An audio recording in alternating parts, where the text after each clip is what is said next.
Ele já deve estar entrando aqui. Olá, Carlos, tudo bem? Olá, Boa tudo bom? noite. Tudo Nossa, deixa eu te falar, jóia. tudo bom? Boa noite.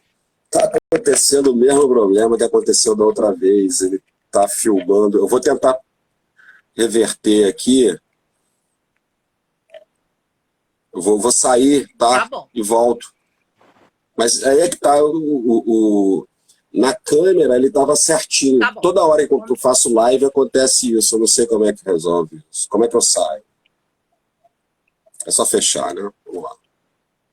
Como é que você sai? É só isso, você fecha. Acho que ele conseguiu. Beleza. Pessoal, rapidinho, o professor Carlos deu uma saída só para dar uma arrumada na câmera, ele já tá voltando. Que dia confuso hoje, hein? Muitas notícias assim tristes, né? Paulo Gustavo saindo, a gente tendo a situação daquele episódio lamentável em Santa Catarina. A gente vê como é importante estar perto de amigos, né? E a gente está valorizar a vida, valorizar o próximo, respeito. Isso tudo são coisas que a gente pensa mais, né? Quando pessoas queridas vão embora e quando essas coisas absurdas como a que aconteceu em Santa Catarina acontecem. Bem, hoje não teve também o julgamento do ICMS na base de cálculo do PIS e da COFINS, né? Ou seja, amanhã, quem sabe essa semana ainda. Tudo depende do caso de patentes, não vai demorar 1.600 anos para ser julgado, mas vamos em frente. E o tema hoje da nossa live, ele perpassa muito sobre essa questão. Deixa eu admitir aqui o professor Carlos, que ele já chegou. Pois é, com certeza, professor Monteiro, é muito triste a perda dele. Olá, professor Carlos, tudo bem? Mais uma vez. Conseguiu? Tudo bem, vamos ver se eu consigo aqui. Sim, agora você tem um comando que aparece Oba, aqui em tá cima. aí. Boa noite, minha Olha, amiga Carlos, Micaela, tudo bom?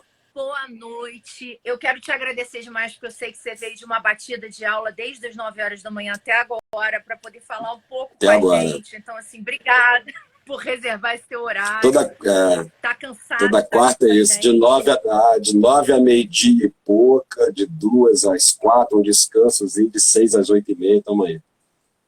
A voz pode falhar um Mas pouco. é bom para os seus alunos, né? É bom para os seus alunos, porque ser aluno do professor Carlos, se você não teve a oportunidade, eu recomendo. É assim uma quebra de paradigmas na Obrigado. sua vida. Ele dá aula para você e ele faz você pensar. E ele sabe que eu falo isso de coração. Então, assim, é importante realmente a gente ter a reflexão crítica. E eu acho que o nosso tema hoje, né, professor Carlos, tem tudo a ver com isso. A questão da gente refletir criticamente o direito tributário para a gente poder ter visões mais técnicas, menos apaixonadas e mais centradas da realidade. E aí eu queria, né, o nosso tema é complexidade tributária, eu queria começar esse nosso papo com você definindo o que é complexidade tributária, da onde saiu a ideia de falar sobre isso? A primeira coisa que eu posso dizer é que a complexidade tributária é algo bastante complexo. E o estudo da complexidade tributária certamente serve para derrubar alguns mitos, né? Qual o interesse sobre o tema? Nós vivemos aí há uns 2 anos e meio, um amplo debate na academia, no meio político, na mídia, acerca da reforma tributária, das propostas, né, de reforma tributária, principalmente as propostas que estão postas aí mediante mudança da Constituição, proposta de emenda constitucional. E a gente tem reparado, não sei se repararam, né, nem dei boa noite a todos e a todas que estão aí nos assistindo, mas não sei se repararam, que existe um discurso central, um discurso que dirige todas as propostas de reforma tributária, que é o discurso da simplificação do sistema tributário. Na realidade, até aqui, simplificação do subsistema tributário sobre o consumo, né? Sobre a produção, circulação e consumo de bens. E o discurso é único, né? Pouco se fala sobre equidade, sobre eficiência, né? O que se discute e fala é que o sistema precisa ser simplificado. Vejam que não falam em reduzir complexidade. E parece que a promessa é assim: nós vamos entregar a simplicidade tributária, nós vamos entregar um sistema pura e simplesmente simples. E isso veio me incomodando desde o ano passado, veio me incomodando, na verdade, desde o ano retrasado. Eu me recordo do grupo de pesquisa institucional que fizemos lá no mestrado, doutorado da UERJ, sobre reforma tributária, já analisando as propostas de reforma tributária no segundo semestre de 2019, antes da pandemia, e esse tema veio à baila, nós discutimos, e aí eu percebi que toda essa discussão, ela gira em torno da ausência, gira em torno das propostas de reforma, mas diante de uma mais absoluta ausência, de uma construção teórica acerca do que vem a ser simplicidade tributária e o que vem a ser complexidade tributária, né?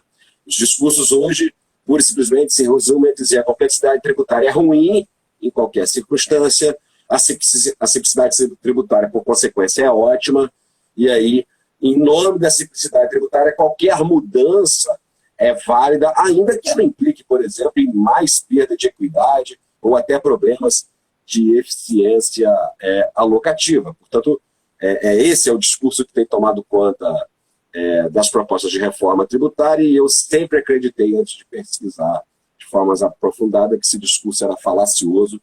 Eu rotulo esse discurso como uma verdadeira armadilha retórica, tenho chamado de armadilha retórica da simplificação tributária. E por isso, para esse primeiro semestre de 2021, eu montei um novo grupo de pesquisa na UERJ, que está contando com 18 alunos, né? Alguns estão aqui presentes, meu forte abraço, 18 alunos entre mestrandos e doutorandos, que eu dividi em 3 grupos de 6, e fizemos 6 encontros de revisão bibliográfica.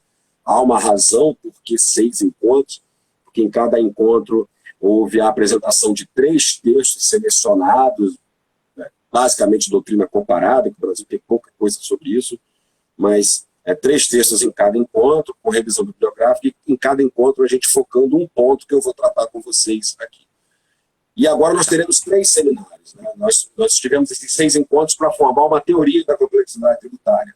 E agora os grupos vão aplicar essa teoria da complexidade tributária num primeiro seminário para examinar a simplicidade e a complexidade do sistema vigente. No segundo seminário, simplicidade e complexidade das propostas, as principais propostas de reforma tributária em jogo.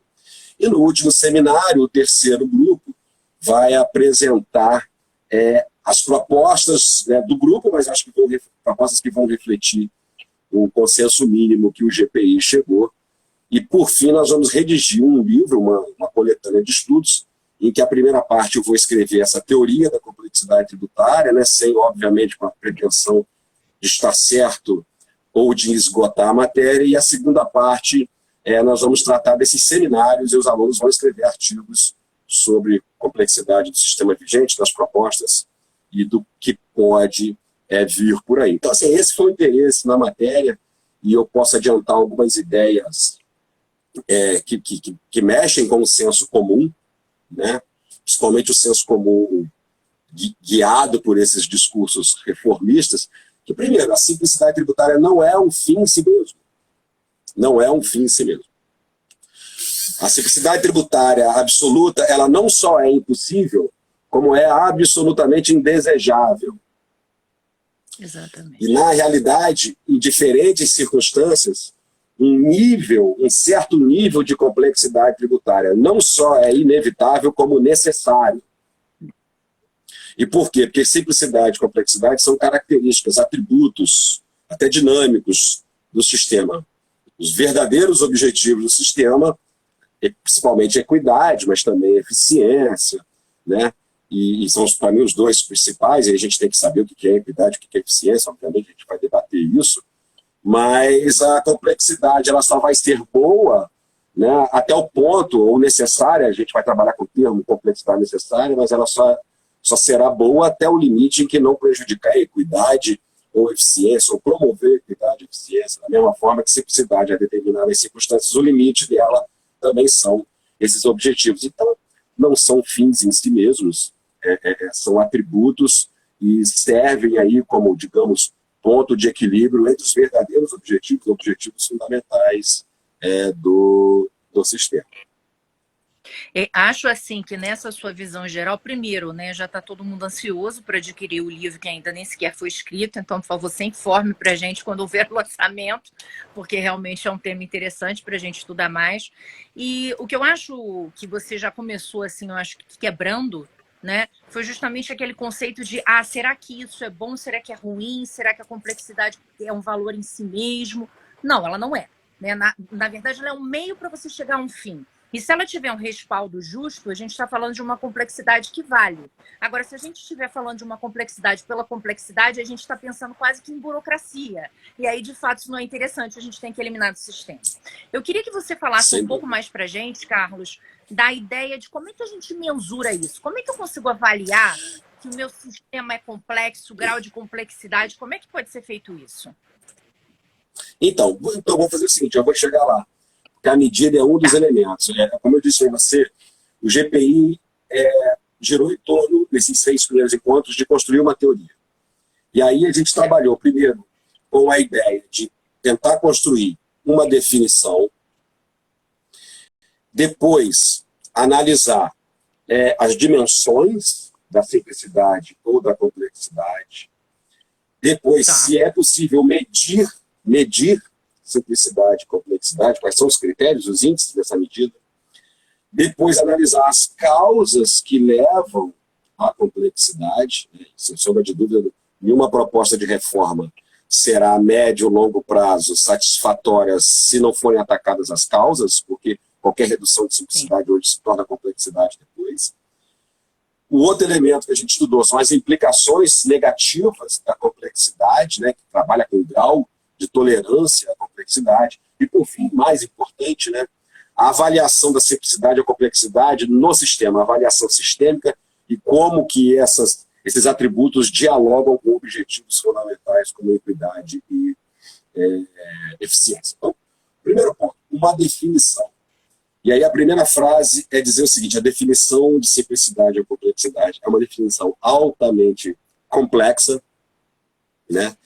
E, portanto, não é possível, e eu me identifiquei muito com a minha pesquisa de mestrado na UERJ, à época, sobre o ativismo judicial. Lá eu concluí que o ativismo judicial era um conceito multifacetado, e aí isso se aplica inteiramente aqui. Embora haja uma indefinição conceitual sobre o que seja simplicidade ou complexidade, posso adiantar que o conceito ele é multifacetado. E por quê? Vamos pensar o seguinte: simplicidade tributária ou complexidade tributária para quem? Algumas medidas legislativas e administrativas que venham a simplificar como o fisco vai arrecadar o tributo tem como contraponto a criação de complexidades para o contribuinte. Então, assim, algo que pode simplificar a vida da administração torna mais complexa, custosa a vida do contribuinte. Segundo ponto, simplicidade ou complexidade em que sentido? Porque pode haver uma simplicidade da legislação tributária, da lei, que cria uma complexidade no momento da aplicação, cobrança, exigência, fiscalização, cobrança, exigência, do tributo. Algumas medidas de simplificação administrativa, como eu disse, né, podem levar a verdadeiros custos e complexidades de compliance, de conformidade pelo contribuinte. Ok. Depois, simplicidade ou complexidade em qual nível? Né? Porque vamos pensar, e a gente já começa a adiantar algumas problematizações, vamos pensar num modelo de imposto de renda mais simples possível. Você que tanto trabalhou e tão bem trabalhou com imposto de renda. Então vamos pensar num modelo de imposto de renda mais simples possível de pessoa física. Ou seja, uma alíquota única, uma base ampla, sem qualquer dedução. Ótimo, simples. Mas a custo de quê? Isso é um nível excelente de simplicidade a custo de uma perda absoluta de equidade, de repartição justa do ônus em relação ao imposto de renda. Então, qual é o nível que você pode tolerar a simplicidade? Ou até que nível você pode tolerar uma complexidade? Ou seja, até que nível a complexidade deixa de ser necessária e passa a ser desnecessária e excessiva? A questão de ponto de equilíbrio. Outra coisa, simplicidade ou complexidade, por quê? Por qual causa? O que leva à simplicidade ou à complexidade? Eu devo dizer que talvez a maioria dos contribuintes goste da complexidade por conta das suas oportunidades, as oportunidades que ela cria, né? Por exemplo, planejamentos tributários, certo? Verdade. Mas, por outro lado, você deve questionar complexidade ou simplicidade por quem? Quem deu causa?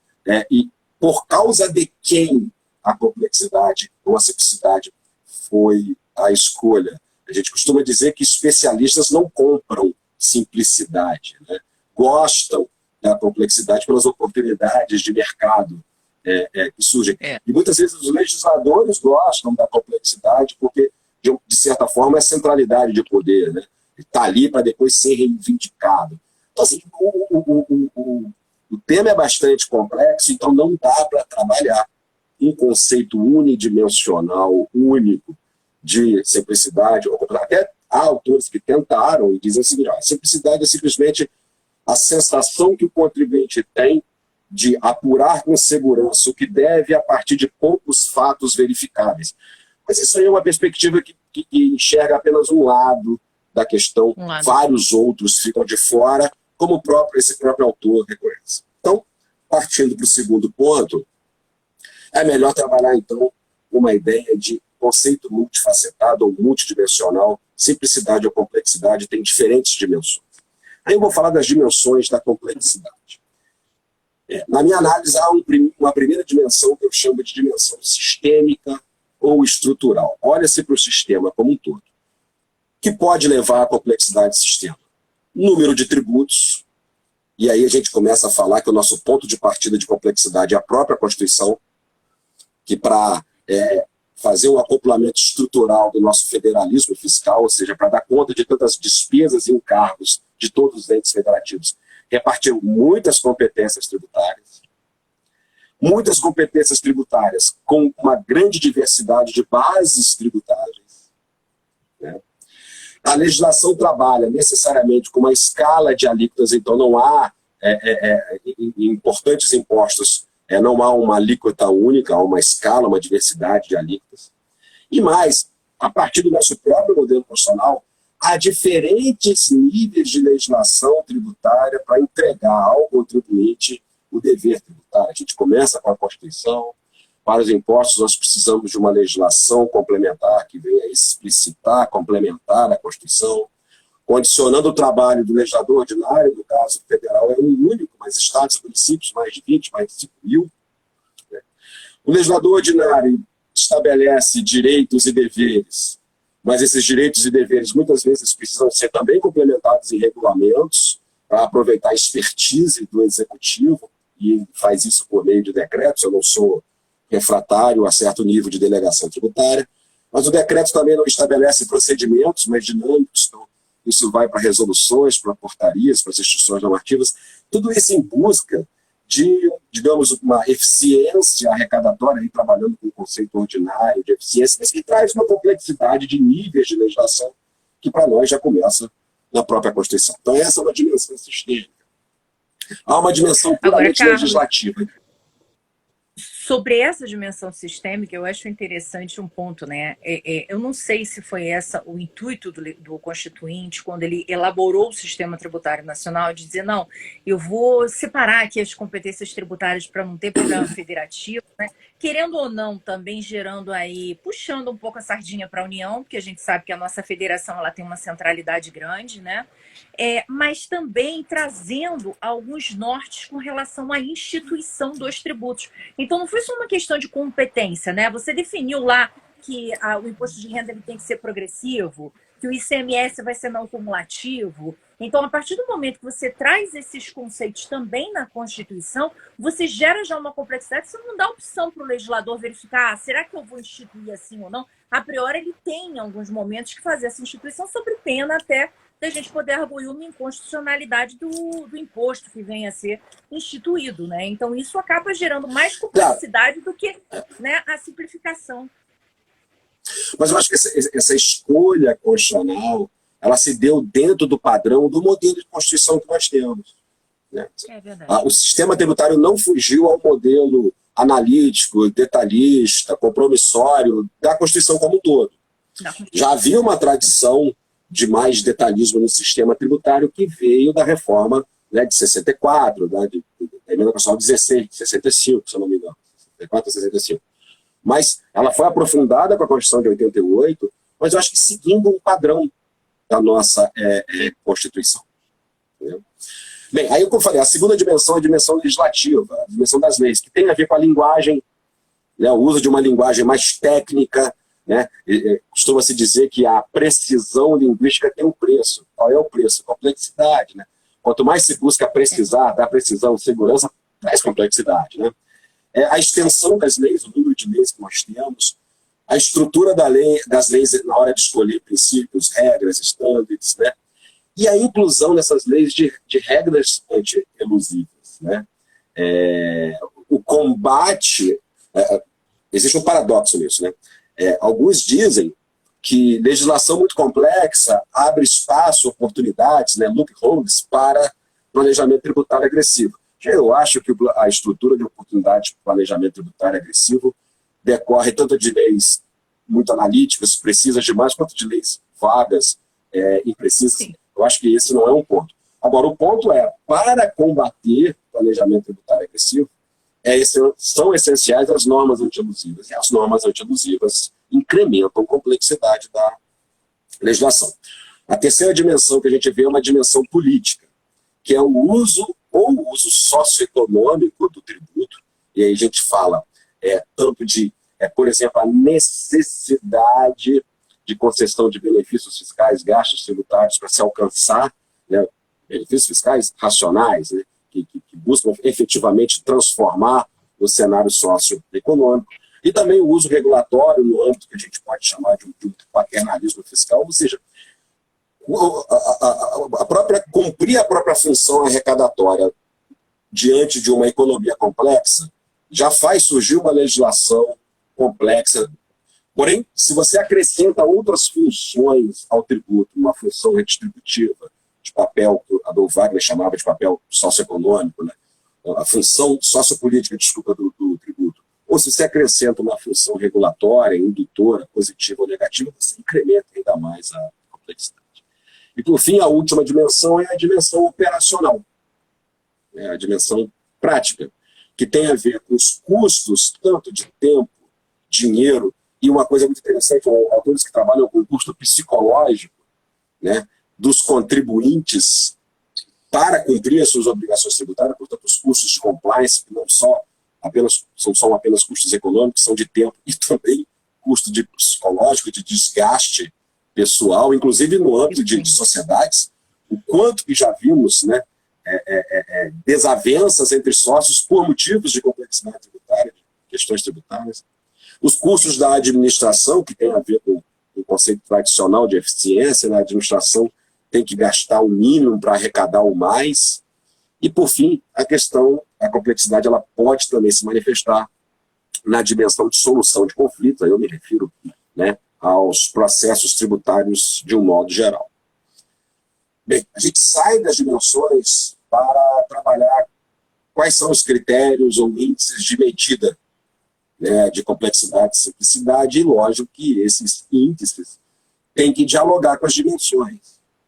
Então, por exemplo, da perspectiva operacional, é muito medido ou pelas horas gastas dos contribuintes para o cumprimento das obrigações tributárias, ou os custos orçamentários da administração tributária para arrecadar determinados tributos, né? Veja, por exemplo, quanto que se critica, né, ou se criticou a CPMF, mas a CPMF é extremamente simples para o contribuinte, extremamente simples para a administração tributária, e penso eu que, a depender da alíquota, uma alíquota muito baixa, por exemplo, ela não traz problemas, na minha opinião, de equidade, muito ao contrário, né, a sua função fiscalizatória, a função fiscalizatória que a CPMF tinha de identificar omissões de receita, principalmente por pessoas físicas, trazia para dentro da tributação pessoas com alta capacidade contributiva, mas que conseguiam omitir esses rendimentos, né?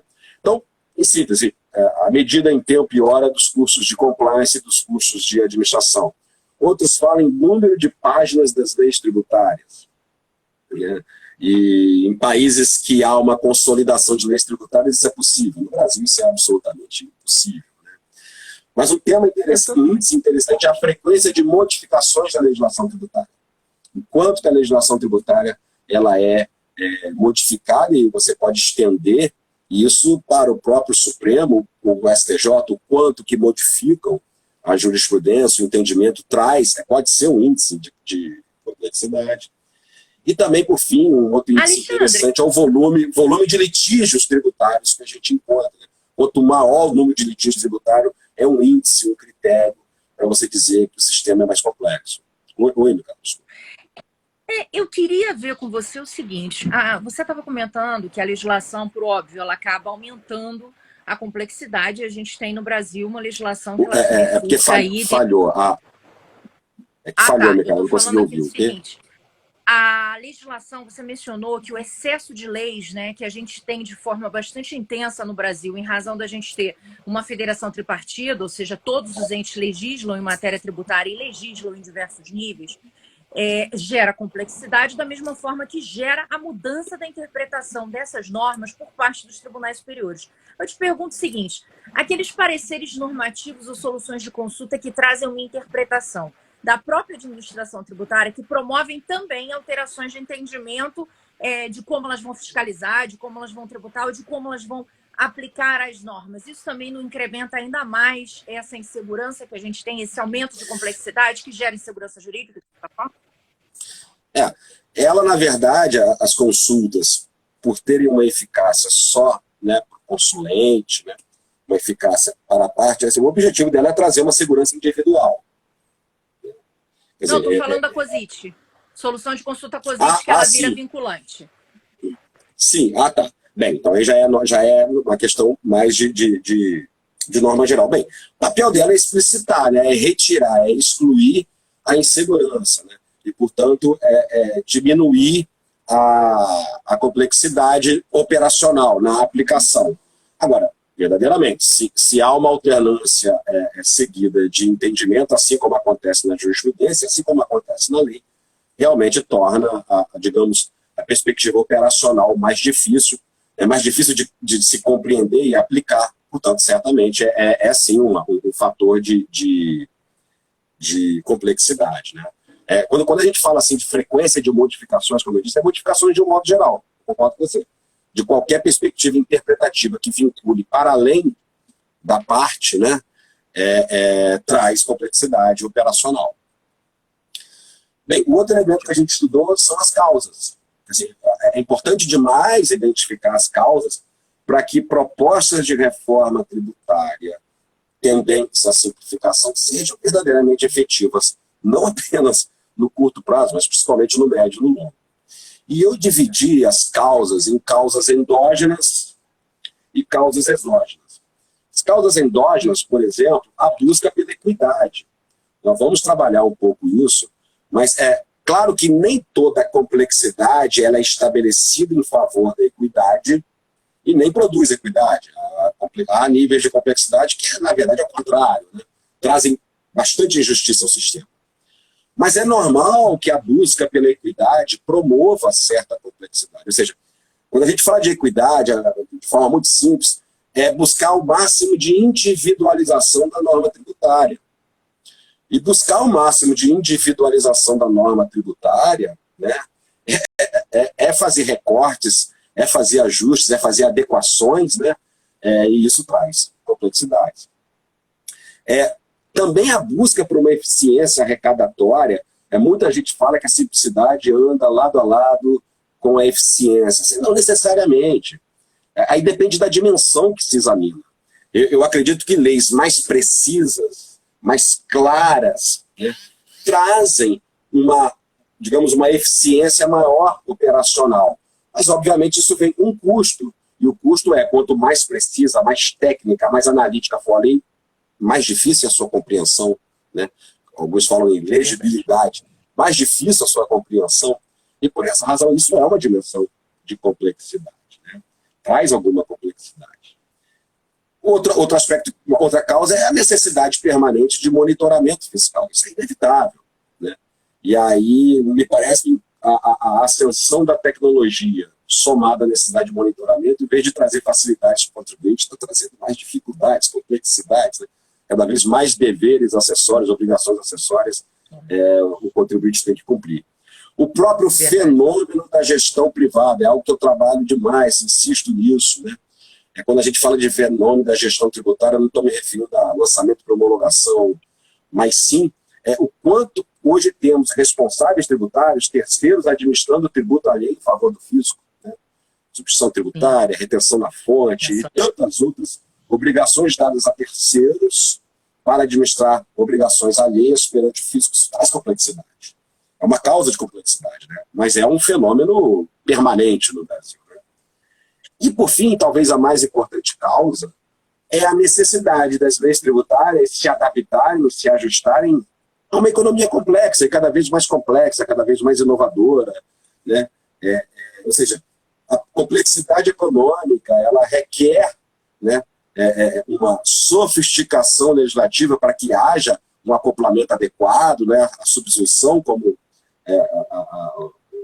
tão caro aos positivistas analíticos, a teoria geral da interpretação do modo geral, né? Mas isso traz complexidades, né, de precisão, né, de ajustes. E há as causas exógenas, tão difíceis de serem reduzidas e trabalhadas, né? Por exemplo, a confecção de toda a lei tributária sofre pressão de interesse, né? O próprio governo tem interesse em proteger sua arrecadação e aí adiciona maiores complexidades à lei tributária para essa proteção. Há interesses políticos no que se refere ao tamanho do Estado, portanto, da dependência da economia perante o Estado em certas circunstâncias, e isso pode, no campo tributário, trazer complexidades. Próprio interesse de experts, os experts que conseguem influenciar o processo legislativo tributário, cria opções de mercado, e, portanto, a complexidade é boa para esses experts, né? Verdade. E próprio interesse dos contribuintes em geral, aqueles contribuintes que acreditam que uma legislação complexa promove oportunidades de fuga ao tributo, né? Promove oportunidades de planejamentos agressivos, esses contribuintes, de um modo geral, têm interesse em que a complexidade seja aumentada. Bem, eu acho que esse é um início de uma teoria da complexidade tributária que se complementa nos seus elementos descritivos com a ideia de efeitos. Quais são os efeitos positivos e negativos de uma simplicidade ou da complexidade? Olha alguns efeitos negativos da simplicidade. Muita simplicidade pode trazer problemas de equidade. Sim. Por outro lado, muita complexidade pode também trazer problemas de equidade.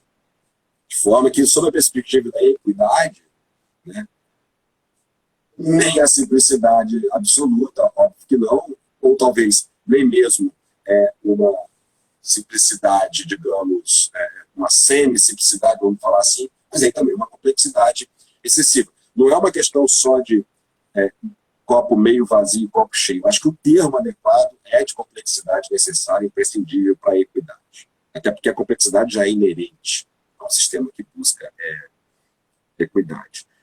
Um outro efeito negativo da complexidade, sem sombra de dúvidas, é a insegurança, a imprevisibilidade.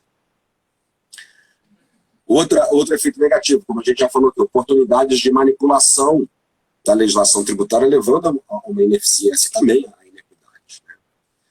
Dificuldades de compreensão pelo contribuinte que acarretam em dificuldades de compliance. Né? Litígios. Né? Embora eu ache que o grande número de litígios nossos, a causa desse número grande surge na própria Constituição. Né? Muita complexidade atrapalha a transparência. Né? Atrapalha também a eficiência alocativa, as escolhas dos contribuintes. Sem sombra de dúvidas, eu tenho certeza que há situações em que contribuintes desistem de negócios, de transações, em razão da complexidade tributária. O Brasil é campeão disso. E, por fim, que é um tema muito importante, é aquela questão que se chama de dead weight, né, de peso morto da complexidade. O peso morto é o custo que o contribuinte tem pura e simplesmente para superar a complexidade, as dificuldades de cumprimento da obrigação. O peso morto é um dinheiro jogado fora, é um tempo jogado fora. Isso é um efeito muito negativo para o desenvolvimento nacional. E aí a gente chega no último tópico nosso, antes da gente problematizar mais e talvez analisar aspectos. Eu nem sei como é que está meu tempo. Eu não estou acompanhando, 5 horas. Você que tem que ir até Não, tá tranquilo, tá tranquilo. Tá tranquilo? Eu estou deixando você terminar essa parte, eu vou te Tá. fazer 2 problematizações aqui. Mas Então vamos lá. E o último ponto, que é o mais importante, que é a perspectiva normativa, que é dizer o seguinte: olha, simplicidade, complexidade são atributos, são características do sistema. Objetivos mesmo, principalmente equidade e eficiência. Então, portanto, há necessidade de um trade-off, há necessidade de uma ponderação, né, envolvidos esses objetivos, de forma que nenhum deles possa ser abandonado. Então, se não é possível abandonar a equidade, muito ao contrário, o sistema deve perseguir a equidade, algum nível de complexidade deve estar, não é pode, deve estar presente e tolerado. Então, claro, a conversa de qualquer reforma de um sistema como o nosso, que goza de uma complexidade, já passou há muito tempo do nível do tolerável, o discurso não deve ser de vou entregar a simplicidade.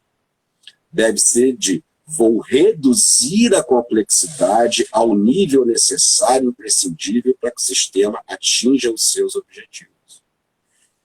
Qualquer coisa diferente disso é retórica pura, é uma armadilha retórica para talvez tirar a atenção de coisas importantes, de mudanças importantes, indesejadas que as propostas estão trazendo. Então, a simplicidade não é um fim em si mesmo, e nem necessariamente, aliás, a simplicidade não é, em geral, algo desejável, no sentido de absoluta simplicidade. O discurso deve ser em torno daquela complexidade em busca da equidade. O que a gente quer dizer com isso? Né? Não há que se falar em tributação linear para todo e qualquer tipo de renda. Há necessidade de se diferenciar, há necessidade de progressividade de alíquota, há necessidade de um sistema de deduções que busque cada vez mais a personalização do imposto de renda. Né? No campo do consumo, o discurso de retirar benefícios traz seríssimos problemas, não apenas de autonomia política dos estados, dos municípios, mas realmente problemas de tentar minimizar uma regressividade inerente, que já existe de forma inerente na tributação sobre o consumo. Essas propostas que discutem pura e simplesmente a tributação sobre o consumo, com foco na simplicidade, nos faz esquecer, como se fosse uma anestesia, que devemos discutir tributação sobre a renda, que devemos discutir tributação sobre propriedade, transferência de propriedade, tributação de heranças. Isso fica tudo de fora do discurso reformista. Portanto, o discurso honesto é de que precisamos reduzir a complexidade ao nível necessário à busca da equidade, assegurando a eficiência no adequado nível de equilíbrio. Eu tenho trabalhado com a ideia de utilizar o princípio da proporcionalidade, a teoria da proporcionalidade, mas não como instrumento de controle de constitucionalidade, como é feito no âmbito do direito constitucional. Mas eu acho que a proporcionalidade ela pode ser uma ferramenta teórica que orienta o legislador, a doutrina do legislador, para fazer esse tipo de medida. Ou seja, a complexidade ela só vai ser tolerável se ela, primeiro, ela for adequada aos fins a que ela se propõe. O porquê aquela alteração legislativa, ou aquela medida complexa é adotada para promover equidade, para ajustar a eficiência locativa. Bem, se do jeito que desenhada ela for adequada, ela passa num primeiro teste. Passamos para o segundo teste, né, que é o teste da necessidade. Necessidade significa, ok, mas existe algum outro meio mais simples, ou talvez menos complexo, para se alcançar o mesmo objetivo? Eu acho que a nossa legislação, discutiu muito isso hoje, ela é repleta de complexidades para se chegar ao objetivo, em que hoje já existem meios muito menos complexos, principalmente no campo operacional, obrigações acessórias, já há meios muito menos complexos para se chegar ao mesmo fim, e que, portanto, meios que se impõem ao legislador, ao desenhista, ao arquiteto do sistema, né, como exigindo que ele substitua esses meios mais complexos para alcançar os mesmos fins. Portanto, deve passar pelo teste de necessidade, ou seja, só há que se manter aquele nível de complexidade se ela for imprescindível e não houver outro meio menos complexo para chegar ao mesmo fim. E depois, e aí é um exame mais complexo da proporcionalidade em sentido estrito, a complexidade ela só vai ser tolerável, só vai ser legítima ou pelo menos adequada se ela promover mais ganhos de equidade, de eficiência, né, com o mínimo possível de perda de segurança, de previsibilidade, né, valores que possam vir a ser prejudicados pela complexidade. Então há que ser feito uma concordância prática, né, um ajuste da complexidade de forma que ela possa alcançar de uma maneira ótima, alcançar os objetivos a que ela se propõe, mas com mínimo, né, de prejuízo a outros valores do sistema, como, por exemplo, a segurança. E aí a gente trata da coisa de forma honesta. Né? Simplificação, ela não é uma panaceia, primeiro que a absoluta simplificação é impossível de ser alcançada. Alguma complexidade é inerente. Carlos, o que eu segundo, acho, assim... vou encerrar o meu ponto. Tá. Não, desculpa, encerra aí. Só para encerrar meu ponto. Então, primeiro, as conclusões em relação a essa construção teórica. É que realmente a simplificação, ela absoluta, ela não é alcançável, ela não é necessariamente desejável em toda qualquer circunstância, talvez não na maioria das circunstâncias, e em diferentes situações e para diferentes propósitos, algum nível de complexidade é necessária, é imprescindível. De forma que eu acho que a gente deve colocar na mesa a discussão desses discursos, dessas armadilhas retóricas que estão envolvendo as propostas de reforma, porque em nome de dizer que vai entregar uma simplificação que não está entregando, nós estamos tendo prejuízos aí de equidade, prejuízos alocativos no que se refere à federação, estados e municípios saindo bastante prejudicados nessas propostas de reforma, e outras dimensões da complexidade, tão importante quanto, não estão sendo mexidas, não estão sendo debatidas, não estão sendo discutidas, principalmente a questão operacional, tanto do ponto de vista das obrigações acessórias, quanto do ponto de vista da administração e da solução de litígios. Era isso. Não, excelente, Carlos. Eu acho assim, primeiro eu quero te parabenizar por ter estruturado uma teoria sobre algo que a gente vive e sente. Muitas vezes a gente não percebe que deveria ter essa estrutura.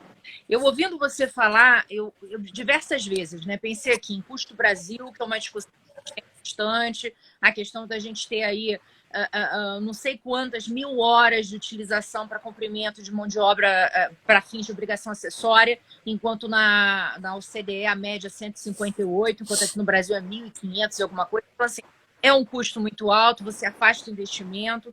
No momento em que a gente está discutindo pandemia, a gente tem necessariamente aí uma busca maior de dinheiro, de recursos, e a gente vê que quanto mais a gente afasta o investimento, esses recursos eles também vão embora, porque eles são seletivos. Você vai buscar um país que tem uma maior segurança e um menor custo com relação a esse cumprimento. Mas não é a complexidade em si só, no meu sentir, que afastaria esse investimento. Você tem uma complexidade que tem, e não é burocracia, e aí eu gostaria de fazer essa diferenciação, porque eu acho que quando você fala para mim que a complexidade ela tem que seguir uma estrutura de adequação, de necessidade, de proporcionalidade, ao fim e ao cabo, você está querendo dizer que a verdadeira complexidade é essa. Quando a complexidade ela não está seguindo ao fim, que é a equidade, que é a aferição de capacidade contributiva, nesse sentido, então ela não se mantém, ela não se sustenta, ela é vazia. Consequentemente, ela não é a complexidade desejada, no meu sentido. Ela estaria ali sendo substituída pela simplificação, que é o que o sistema em si quer. Então, assim, quando a gente analisa essa questão de um modo global e a gente traz essa visão mais estruturada das questões, a gente se pega ao mesmo tempo questionando o seguinte, bom, será que essa complexidade, muitas vezes burocracia, ela também não vem por conta daqueles elementos externos que você falou, do próprio modelo mental das pessoas? Né? Será que aqui no Brasil a gente não está estimulado? Porque isso também tem muito que ver com a questão do litígio que você trouxe. Né? Nós temos mais de 3 trilhões de reais em litígio contencioso, e não adianta você fazer reforma tributária se você não pensa numa reforma do processo, que é uma legislação que já está apegada à ditadura. A gente fala de pena de perdimento com a Constituição Federal ainda. Então, assim, e sendo feito por ato administrativo. Então, são coisas que a gente vê que também não houve uma evolução da própria legislação com relação ao modelo constitucional que nós temos. Isso gera mais em razão de você não vislumbrar. Peraí, né? Como é que eu posso, eu, auditor fiscal, fazer a aplicação de uma pena de perdimento quando eu, na realidade, não tenho poder jurisdicional para isso e pena de perdimento pela Constituição, na verdade, ela está lá pautada como uma questão fiscal. Então, a gente começa a ver que tem ainda algumas coisas dos anteriores sendo recepcionadas e não estão sendo questionadas e que geram essa situação total. Eu diria que a pessoa fica perdida dentro do sistema com o que vale e o que não vale. Até que ponto a Constituição ela se sobrepõe, até que ponto a legislação sobrepõe. Quantas e quantas interpretações que a gente tem que são extremamente fora do contexto constitucional. Então, assim, eu sei que, de certa forma, você é bastante crítico nesse aspecto, né, de dizer que a Constituição Federal ela deveria falar menos, porque ela trouxe muita complexidade com isso. A gente tem uma constante discussão no Supremo Tribunal Federal, as decisões elas demoram a ser tomadas. Mas eu acho que um grande problema que eu vislumbro diariamente com relação à complexidade é modelo mental. Porque as pessoas parecem também que elas buscam as piores alternativas ou as alternativas mais complexas para a solução das questões. Isso não é algo que seja desejável. Tanto é que você pode ver que a questão da transação, a questão da arbitragem, negócio jurídico processual estão ganhando e alavancando muito, por quê? Você está dando às partes a possibilidade de solucionar questões ao invés de você delegar um terceiro essas soluções. E, às vezes, esse consenso traz menos complexidade e mais razoabilidade. Eu queria ouvir a tua posição com relação à situação. Bom, excelentes ponderações. E fica parecendo que o problema toda pergunta a gente traz algum tipo de pesquisa e estudo. Mas eu até conversei hoje com a turma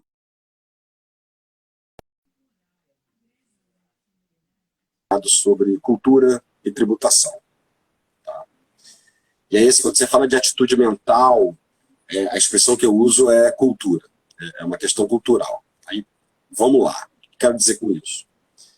Historicamente, a cultura da burocracia, eu estou falando só de matéria tributária, historicamente, a cultura da burocracia sempre foi uma produtora de oportunidades com fins não republicanos no Brasil. Verdade. Então, a nossa administração sempre foi marcada por uma cultura de dificuldades administrativas, uma cultura de burocracias, portanto, de medidas, atos, intermediações administrativas absolutamente desnecessárias, mas sempre, né, para fins não republicanos, longe de ser para fins de segurança do contribuinte ou do interesse público, né, para fins não republicanos.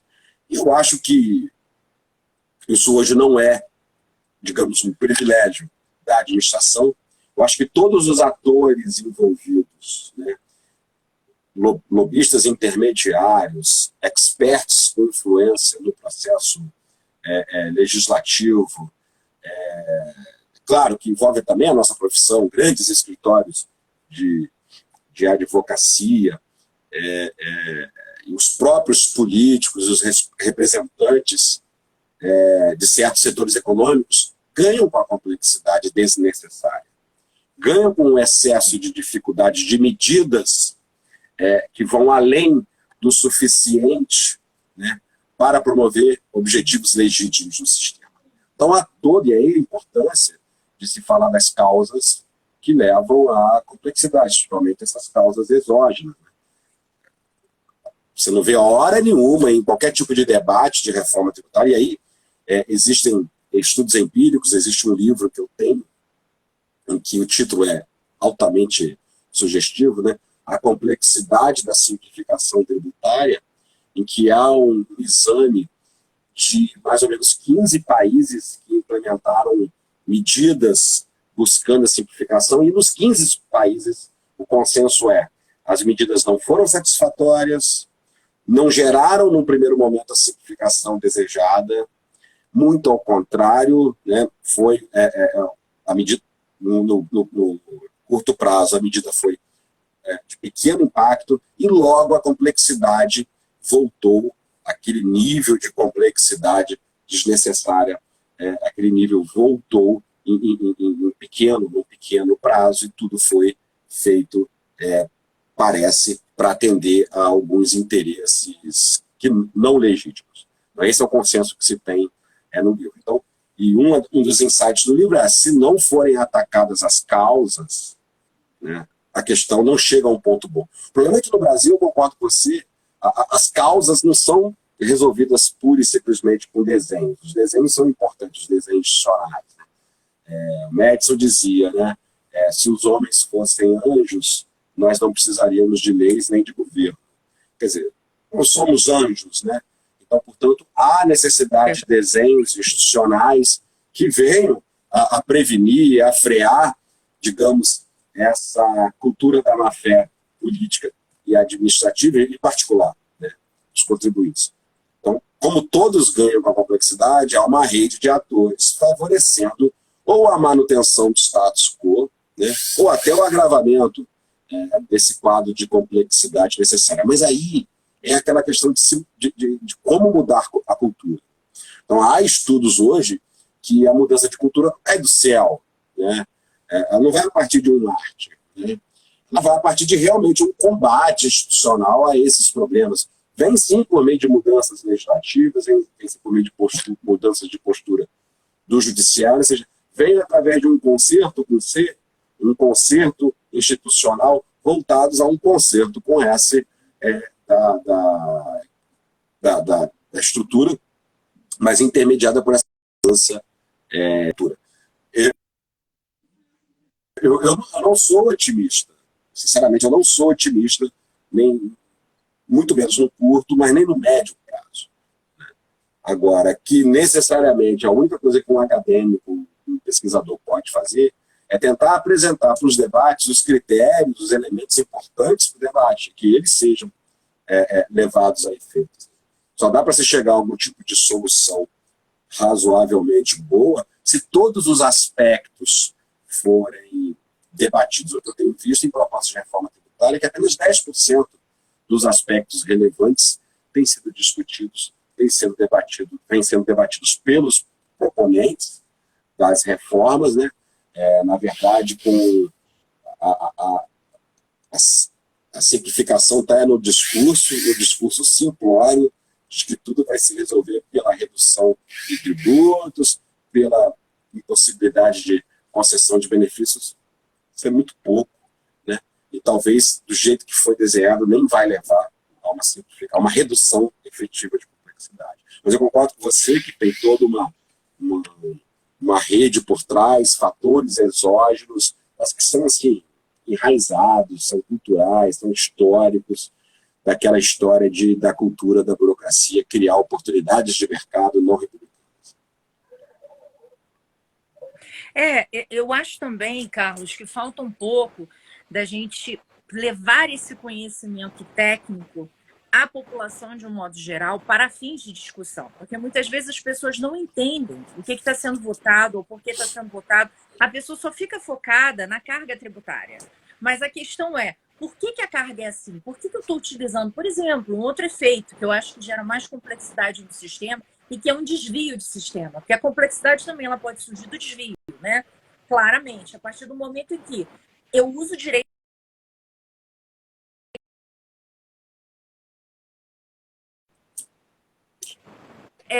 Resumindo, eu tenho no direito penal a questão da sonegação fiscal. A sonegação fiscal é importante, ela deve ser tutelada pelo direito penal e tal. Agora, a partir do momento que eu uso uma representação fiscal para fins penais, para todas as autuações que eu realizo, né, com a finalidade de certa forma, intimidar o contribuinte, dizendo, olha, quando acabar o seu processo administrativo, eu vou mandar essa representação para o Ministério Público. E pior, todos os casos gerarem abertura de inquérito. E quando você tem oferecimento de denúncia com situações como transferência de mercadoria entre estabelecimentos do mesmo proprietário, cansei de ver isso no âmbito de estados. Ou seja, ICMS com súmula 66, antes do Supremo se manifestar agora com o Supremo, e situações criminais envolvendo isso, que não são situações criminais. Ou seja, na verdade, você não tem uma inadimplência de um sonegador. Você tem uma situação, inclusive, já respaldada pelo tribunal. Então, assim, essas questões, eu acho que elas tornam o nosso sistema mais complicado de ser trabalhado, além da complexidade intrínseca. Porque, veja, a gente está falando da tributação de um país que tem dimensões continentais, que é dividido em 3 esferas da federação e que cada região do país tem uma realidade econômica distinta. A gente querer comparar o norte do país com a realidade que rola no sudeste é viagem. Sem falar de que a tributação ela modifica-se por setor econômico. Então, assim, eu cansei de ver benefício fiscal que foi dado para a área de petróleo e gás que muitas vezes não é implementado.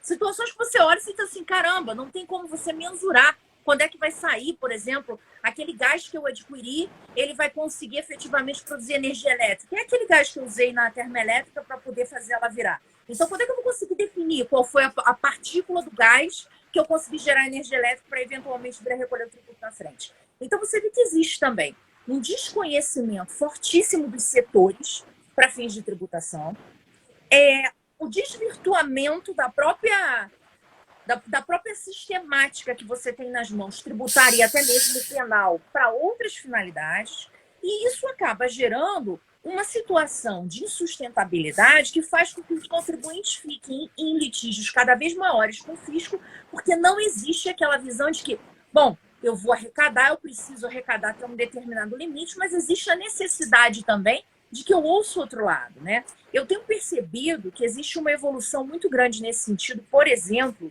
com relação à questão da Procuradoria da Fazenda Nacional, que tem aberto muito o conceito de negócio jurídico processual, tem avançado com a questão da transação, e eu acho que os entes, de um modo geral, eles precisam começar a refletir nesse sentido. Porque essa mudança de interpretação ou esse elastecimento da norma por parte das administrações tributárias geram uma complexidade muito grande no sistema. E é isso que eu queria ver de você, assim, a gente trazendo a teoria da análise da complexidade sob o prisma da proporcionalidade, a gente consegue deixar muito claro que esse tipo de atuação é uma atuação que seria ilegítima, né? Que não se sustentaria por si mesmo. Não, sem dúvida, eu acho que você disse tudo a respeito daquilo que você se propôs. Eu só queria acrescentar, focando na proposta de reforma tributária. Você falou do ICMS, dos problemas inerentes ao ICMS, de se confundir crime, sonegação com medidas legítimas. O foco das propostas de reforma tributária é a tributação sobre consumo e, obviamente, o principal foco é o ICMS. Na minha opinião,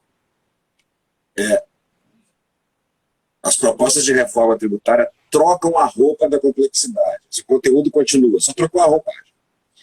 Porque já se viu que esse modelo de ICMS, de imposto plurifásico não cumulativo, não dá certo. Quer dizer, não é a questão de você somar outros, aumentar a base, mantendo aquele sistema de crédito e débito, né? Aquela plurifasia não cumulativa. Já se viu que não dá certo. Isso é uma nova roupa para o mesmo problema. Né? Exatamente. Só que assim, o modelo que estão propondo mantém complexidades, e são complexidades daquilo que você falou, típicas que geram litígio. Típicas que geram litígio. São complexidades que tocam com grandes corporações, que tocam com grandes empresas, né? Não são complexidades que vão atingir aquele pequeno mercadinho ali que vai pagar no simples, que vai pagar no não. E são esses os grandes, são esses momentos, os momentos que geram verdadeiros os litígios sem fim. Então, todas essas propostas de reforma, do jeito que estão as principais, se forem aprovadas, é um novo lote de litígios, que na verdade é a mesma complexidade, ou talvez maior, de roupa diferente. Né? Então, isso tudo que você está acusando aí, esses problemas vão continuar, vão seguir. Né? Se a gente for examinar as causas específicas, porque quando eu trouxe essa teoria aqui, eu me referi, é uma teoria geral, mas se a gente for olhar para o modelo brasileiro, né, de causas de complexidade na dimensão operacional, o ICMS vem em primeiro lugar. Mas o que no ICMS? O que? O modelo. Não é necessariamente a questão da federação de estar repartida entre os estados, acho que não tem que tirar dos estados. Né? Agora, é esse modelo de cascata não cumulativa com alíquota alta, gerando crédito, com benefício no meio da cadeia, fazendo sujeito de discussão de manutenção ou não. Isso não dá certo. Não vai dar certo. Não vai dar certo com o IVA. Com o IBS. Não vai dar certo. Eu acho que as propostas de reforma não estão cortando o problema. Não se debate nem as questões exógenas, ou seja, desenhos para evitar essas pressões exógenas, mas nem as questões endógenas, propriamente ditas. Assim. O desenho está se trocando um desenho que já se revelou ruim por outro que vai se revelar, na minha opinião, ruim, porque é justamente uma troca de roupa. Né? O que há de conteúdo essencial não está sendo modificado. Né? Eu acho que vai gerar mais problemas da natureza que você apontou. O problema, Carlos, é que as pessoas elas gostam de trocar, de ter algo novo. Né? Eu acho que a questão dessa reforma tributária é você querer trazer algo novo e mostrar que vai ser revolucionário, porque você vai reduzir 6 impostos em um, mas ao fim e ao cabo a complexidade ela só aumenta, porque essa redução ela gera uma concentração imensa em cima desse um imposto. As discussões que nós temos hoje já com questão de crédito, elas vão continuar, não importa por mais que eles utilizem a expressão do crédito financeiro. A gente tem essa questão forte com relação ao benefício fiscal. Eu vejo também que está existindo, e é até compreensível, por uma questão de a gente estar no momento de pandemia, óbvio, de redução de possibilidades de você ficar fazendo renúncia de receita, uma demonização das renúncias de receita, quando na realidade, ao fim e ao cabo, a Constituição ela não é contra nem a favor, ela seria a favor a partir do momento que você utilize essa intervenção tributária, que é muito eficaz em determinadas situações, com objetivos que sejam legítimos. Né? O artigo 170 é claro em diversos deles. Desenvolvimento econômico, a questão relativa à proteção até mesmo do meio ambiente, com o IPTU verde e tal. Então, você tem critérios que, inclusive, não estão vinculados necessariamente à capacidade contributiva, como é o caso do desenvolvimento, até mesmo da proteção do meio ambiente, mas que são extremamente importantes dentro do contexto geral do que a Constituição previu. E ela mesma assumiu, né, para o Estado a responsabilidade, a questão do meio ambiente, a proteção do meio ambiente, a questão de você tentar promover uma livre iniciativa em desenvolvimento regional e nacional, sabendo que o país é um país de dimensões continentais. Então, acho que esse tipo de sistema, ele ignora um pouco esse contexto global, ele vem com um discurso muito forte com relação à renúncia de receita, que nem sempre é um problema, eu não diria que seria o maior dos problemas, mas e traz essa questão do regime cumulativo, que a gente até estava conversando antes, ela é um problema em si, em relação a uma série de tributos e principalmente com relação ao ICMS, né?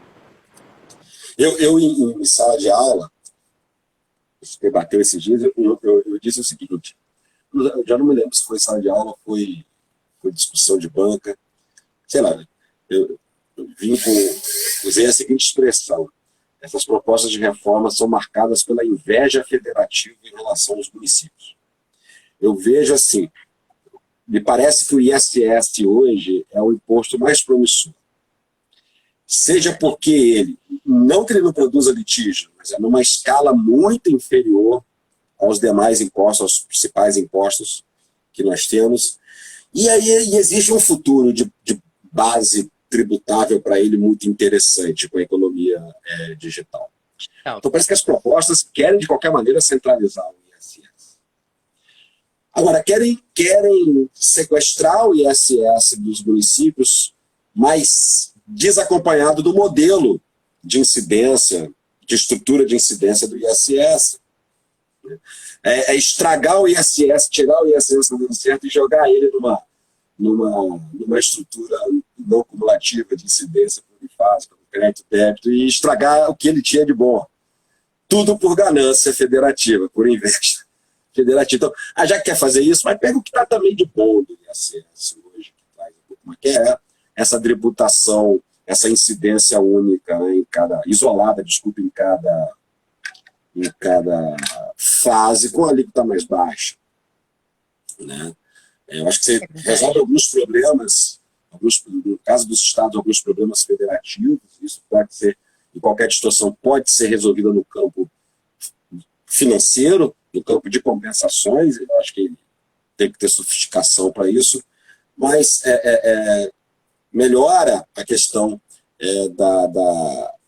do excesso de complexidade desse imposto, que hoje faz ele ser o pior imposto do mundo, talvez. Ele não é o pior imposto do mundo à toa.